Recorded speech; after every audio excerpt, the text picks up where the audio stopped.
ഉത്തര കന്നഡയിലെ അങ്കോലയ്ക്കടുത്ത് ഷിരൂരിൽ കുന്നിടിഞ്ഞ് വീണ് ലോറിയടക്കം കാണാതായ കോഴിക്കോട് കണ്ണാടിക്കൽ സ്വദേശി അർജുന് വേണ്ടിയുള്ള തിരച്ചിൽ 100 മണിക്കൂർ പിന്നിട്ടിരിക്കുകയാണ്.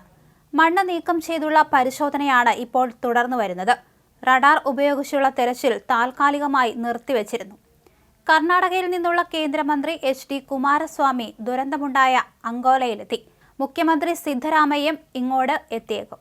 നേരത്തെ റഡാറിൽ ലോറിയുള്ള സ്ഥലം ലൊക്കേറ്റ് ചെയ്യാനായെന്ന് സൂചന ലഭിച്ചിരുന്നു. എന്നാൽ പിന്നീട് അത് ലോറിയല്ലെന്നും വലിയ പാറക്കല്ലോ മറ്റോ ആകാനാണ് സാധ്യതയെന്നും NIT വൃത്തങ്ങൾ അറിയിക്കുകയായിരുന്നു. വൻ പാറക്കല്ലുകളും മണ്ണിനൊപ്പമുണ്ട്. അതിനാൽ റഡാറിൽ സിഗ്നൽ ലഭിക്കാൻ പ്രയാസം നേരിടുന്നതായും ദൗത്യസംഘം വ്യക്തമാക്കുന്നുണ്ട്. JCB ഉപയോഗിച്ച് മണ്ണ് മാറ്റിയും തിരച്ചിൽ നടത്തുകയാണ്. ഉന്നത ഉദ്യോഗസ്ഥർ ഇന്ന് രാവിലെ സംഭവസ്ഥലത്ത് എത്തിയിരുന്നു. ലോറി കണ്ടെത്തിയാൽ അവിടം കേന്ദ്രീകരിച്ച് മണ്ണ് മാറ്റി പരിശോധിക്കാനാണ് തീരുമാനം. റഡാർ ഉപയോഗിച്ച് കൂടുതൽ ലൊക്കേഷനുകളിൽ പരിശോധന നടത്തിയിരുന്നു. പുഴയിലും റഡാർ ഉപയോഗിച്ച് പരിശോധന നടത്തിയിരുന്നു. റഡാർ പരിശോധന ഗുണകരമാകുമെന്നാണ് കരുതുന്നതെന്നും കൂടുതൽ പേർ കുടുങ്ങിക്കിടക്കുന്നുണ്ടോ എന്നറിയാൻ പുഴയിലും പരിശോധന നടത്തുമെന്നും ഉത്തര കന്നഡ SP നാരായണ പറഞ്ഞു. റഡാർ പരിശോധന ഗുണകരമാകുമെന്നാണ് കരുതുന്നതെന്നും കൂടുതൽ പേർ കുടുങ്ങിക്കിടക്കുന്നുണ്ടോ എന്നറിയാൻ പുഴയിലും പരിശോധന നടത്തുമെന്ന് അറിയിച്ചതിന് പിന്നാലെ ഇത്തരത്തിൽ റഡാറിൽ ഒന്നും കണ്ടെത്താൻ സാധിച്ചിരുന്നില്ല. ലോറി ഉണ്ടെന്ന് കരുതുന്ന സ്ഥലത്ത് 50 അടി ഉയരത്തിൽ മണ്ണുമുണ്ട്. അത് മാറ്റണം.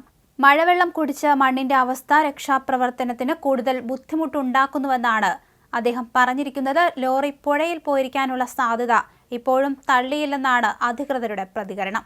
500 മീറ്ററോളം ഉയരത്തിൽ നിന്നാണ് റോഡിലേക്ക് കുന്നിടിഞ്ഞു വീണത്. 300 മീറ്ററോളം വീതിയിൽ മണ്ണിടിഞ്ഞ സ്ഥലത്ത് 3 മണ്ണുമാന്തി യന്ത്രങ്ങൾ മാത്രം വെച്ചാണ് ആദ്യം മണ്ണ് നീക്കിക്കൊണ്ടിരുന്നത്.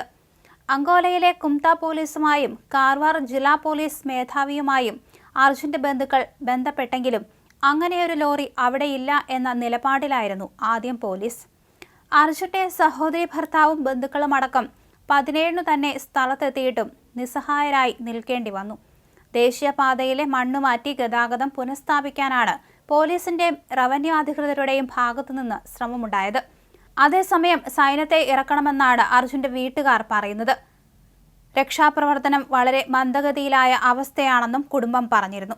ഇതിനോടകം തന്നെ 10 പേർ അതിനകത്ത് കുടുങ്ങിയിരുന്നു. 7 പേരുടെ മൃതദേഹങ്ങൾ കണ്ടെത്തിയിരുന്നു. താഴ്വാരത്ത് ഒരു ചായക്കടയുണ്ടായിരുന്നു.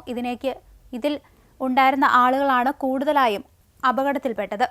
അതേസമയം നദിയിലേക്ക് ലോറിയടക്കം ഒഴുകിപ്പോയോ എന്നൊരു സംശയവും നിലനിൽക്കുന്നുണ്ട്. എന്തായാലും റഡാർ ഉപയോഗിച്ച് പരിശോധന തുടർന്നാൽ മാത്രമേ ഇത്തരത്തിൽ തെളിവുകൾ ലഭ്യമാകാൻ സാധിക്കൂ.